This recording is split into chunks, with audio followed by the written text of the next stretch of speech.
Good morning. You are listening Aradhya Gupta, your news anchor from Lava Farah Media. Here we bring your latest update news of 14th July from around the world. First news of Delhi. CM Arvind Kejriwal rules out another Delhi lockdown, putting an end to speculation that Delhi may witness another lockdown. Arvind Kejriwal said on Monday his government had no such plan.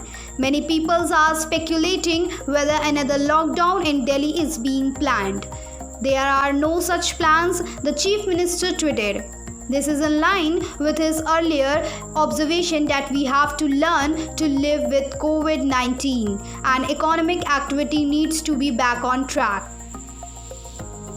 World news. The number of cases in the US has rocketed in recent weeks, hitting a record of 66,528 in 24 hours on Saturday.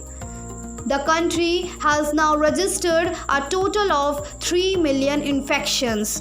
The Baltimore-based university said in its latest data as of 8:30 p.m.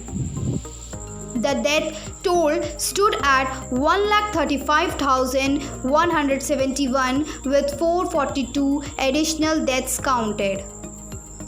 Political news. Sachin Pilot is a sincere congressman, won't quit the party, DK Shiv Kumar.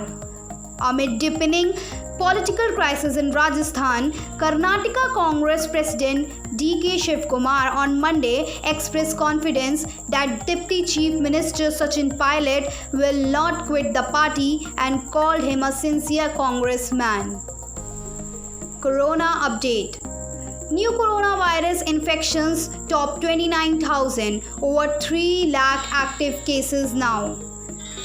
The number of active COVID-19 cases in India crossed the 3 lakh mark on Sunday, even as fresh infections during the day surged to another new peak, crossing 29,000 for the first time, after staying over 500 for the past 2 days.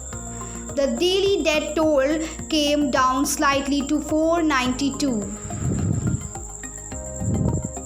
Economic news. A longer wait for a vaccine against COVID-19 virus may lead to a contraction of up to 7.5% in Indian GDP in FY21, a foreign brokerage said on Monday. Economists at Bank of America Security also revised down their base case estimate on the real GDP within a week and now expect it to contract by 4% because of a drop in economic activity. So, all about it's today news. I, Aradhya Gupta, will come with new updates tomorrow. Stay tuned with us. Have a great day ahead. Thank you.